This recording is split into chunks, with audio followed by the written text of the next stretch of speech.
Okay, so here we go, lesson 221, three-phase transformers, delta Y.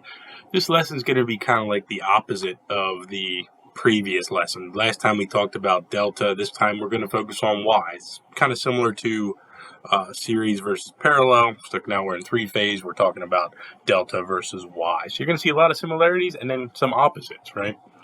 Again, I want to basically start with some voltage readings. What are you going to get if you read from here to here? I want to hit you with some formulas, and then we're going to look at an example. Same as last time. The textbook does a great job explaining why these formulas are what they are. It's not... Listen, I'd love for everybody to understand that. However, that is a tall order. At the very least, I need to arm you with these formulas to tackle these worksheets coming up here at the end of our lesson, right?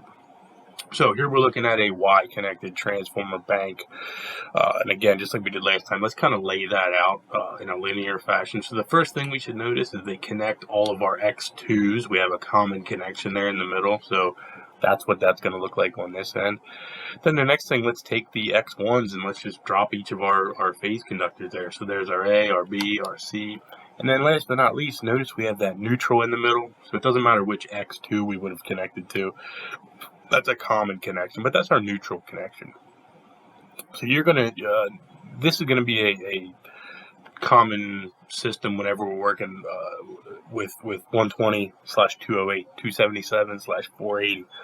I mean, those are your two most common commercial voltages by far. What's interesting about those, notice, 120/208, we're probably used to seeing, 120/240. Well, it's half and half. Now we're talking three-phase. So it's no coincidence if you take 120 times the square root of 3, 1.732, guess what you get? 208. Same thing if you take 277 times the square root of 3, you get 480. The reason this is such a popular system or setup is because you get a nice usable, line to neutral scenario, but you also have some good power to do three-phase motors with 208, 480.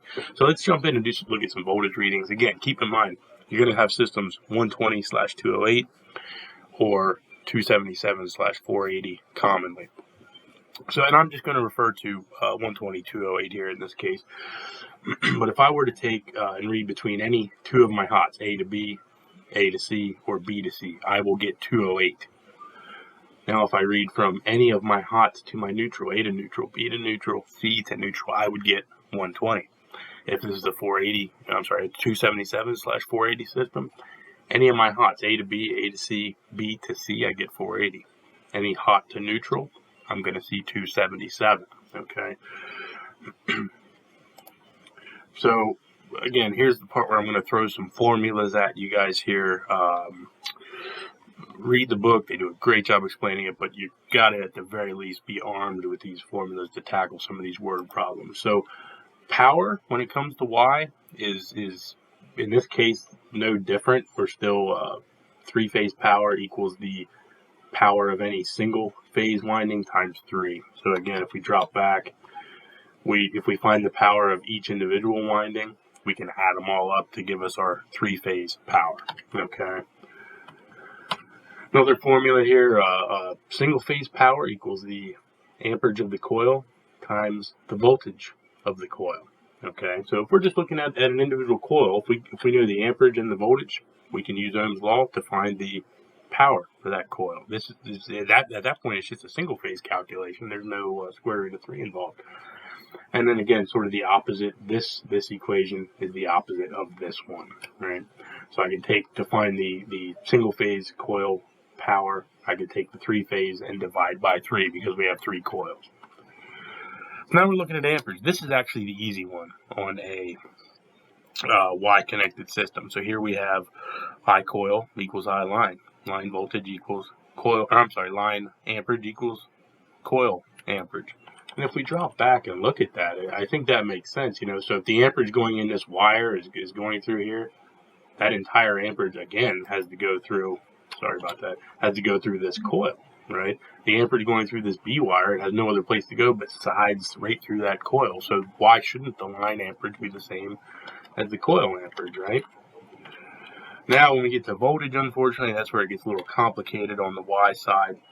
So your line voltage is going to equal your coil voltage times 1.732. So there again, 120 times 1.732. So your coil voltage would be 120 times 1.732 equals 208. Your coil voltage would be 277 times 1.732 equals 480. Right? The other side of that, this is just the opposite of that equation. Your coil voltage is going to equal your line voltage divided by 1.732. So 480 divided by 1.732 is going to give you 277. So I think these is probably the most important bit of this. And don't forget that. That's easy to forget, but keep it in mind. So again, let's look at a example problem here. I picked this out of your homework. I think this is on the surface it seems complicated. I think when we break it down, it's not that bad. So a three-phase transformer bank supplies 120, 208 volts to a three-phase four-wire panel board. So right away, they don't tell us this is delta or Y, but because we don't have a 1 to 2 ratio, it's a 1 to 1.732 ratio, that right away you need to know it's Y. If it's 120, 208, or if it's 277, 480, we're talking about Y systems, right? So there's a 30 kVA three-phase load connected to a 3-pole breaker in space 135. There is a 208 volt 15 kilowatt load connected to a 2-pole breaker in space 2 and 4. There's a 120 volt 10 kW load connected to a 1-pole breaker in space 6. That's a lot of information. What do they really want to know? If all the loads are operating, there should be blank amps of current flowing in the A phase feeder conductor where it enters the panel. So right away we can start slashing away some stuff that doesn't have anything to do with A phase. We only want to look at A phase here. So first of all, we got to talk about what spaces are actually on A phase. So if we start at the top, A is first. So space 1 is going to be A phase. Space 2 next to it is going to be A phase. Then 3 and 4 are going to be B, 5 and 6 are going to be C. Now we get to 7 and 8, and we're back to A phase, so on and so forth. So let's jump in here. So right away we have, do we have anything in space 1? Yes, we do. We have this 3-pole breaker, but we're only concerned with what's in space 1. I don't care about 3 and 5. So what can I say here? We know it was 30 kVA. If we remember, now that's your line power. How do we find the coil power just for one phase power? Well, we can just divide that by 3 if we remember from our formulas. Of course, that's going to be 10,000 volt amps. Okay, so they are asking us for amperage, not volt amps. So let's now turn that into amperage. I'm going to take my 10,000 volt amps. I'm going to divide by 120. Why 120? We're only looking at A phase. So essentially we're looking at coil amperage, not line amperage, coil amperage.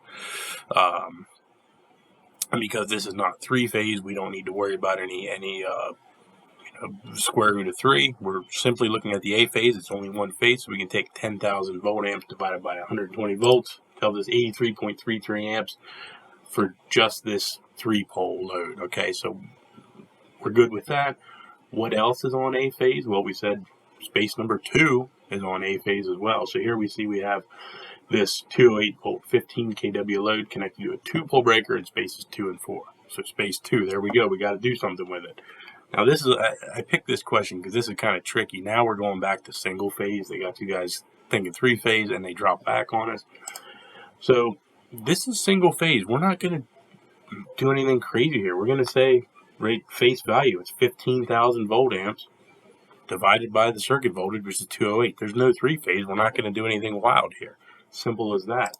So that's going to break down to 72.115 amps. That's just a little bit of Ohm's law right there. So is there anything else on A phase? Circuit 4, no. Circuit 6, no. So I think we've got everything collected here. So we're just going to add these two amp values together, 83.33 plus 72.115. Of course, that gives us 155.448. A little hint there, I think that's one of your worksheet questions, so I just gave you a freebie. But again, same as last time, read through the textbook, but really nail down those formulas. Keep those in mind. I think that is going to take you far in this lesson.